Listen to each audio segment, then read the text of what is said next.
Assalamualaikum warahmatullahi wabarakatuh. Selamat datang kembali di Bersinarku Channel. Teror di malam hari. Malam itu, hujan deras mengguyur desa bernama Sukomurni. Petir menyambar, memecah keheningan.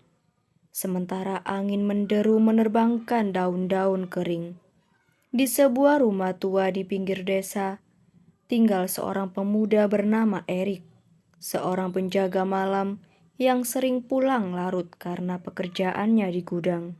Ketika jarum jam menunjukkan pukul 11 malam, Erik baru saja selesai bekerja dan berjalan pulang melewati jalan setapak yang gelap dan sepi. Hanya ada suara hujan dan gesekan ranting di atas kepalanya. Lampu senter kecil di tangannya satu-satunya penerang. Tetapi malam itu cahaya itu terasa tak cukup mengusir gelap. Di tengah perjalanan, Erik mendengar suara langkah kaki di belakangnya. Pelan, tapi jelas. Ia menoleh, namun tak ada siapapun di sana. Ia mempercepat langkahnya, merasa ada yang tidak beres. Suara itu semakin mendekat. Ketika ia berhenti, suara itu juga berhenti. Merasa dirinya hanya paranoid, ia melanjutkan perjalanan. Tapi kali ini suara itu berubah. Ada suara seperti seseorang yang tertawa pelan, menggema di antara pohon-pohon. Erik merasa jantungnya berdetak lebih cepat. Ia mempercepat langkah, hampir berlari. Namun tiba-tiba lampu senternya padam. Dalam kegelapan, ia merasa ada sesuatu menyentuh pundaknya, dingin seperti tangan yang tak berwujud. Ia berbalik, dan di sana, dalam kegelapan, ia melihat ada seseorang berdiri membelakanginya. Erik menjerit dalam diam, mencoba berlari, namun sosok itu sudah di depannya. Dengan wajah yang berlubang, penuh belatung, dan rambut putih panjang memakai baju hitam panjang.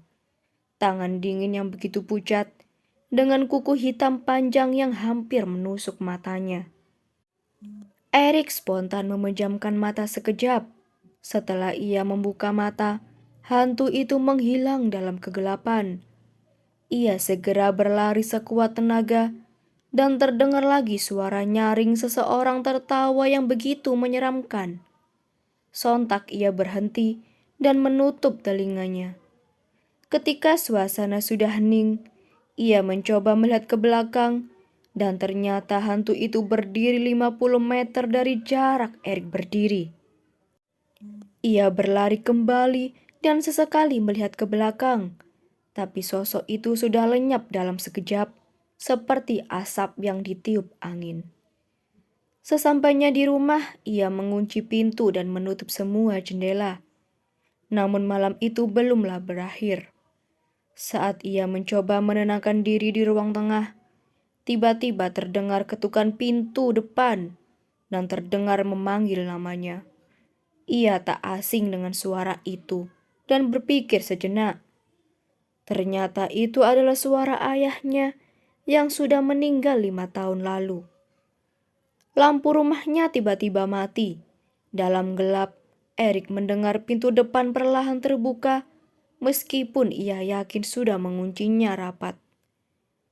Dan malam itu desa Sukamurni kehilangan satu lagi warganya. Sekian dan terima kasih. Jangan lupa like, comment, dan subscribe.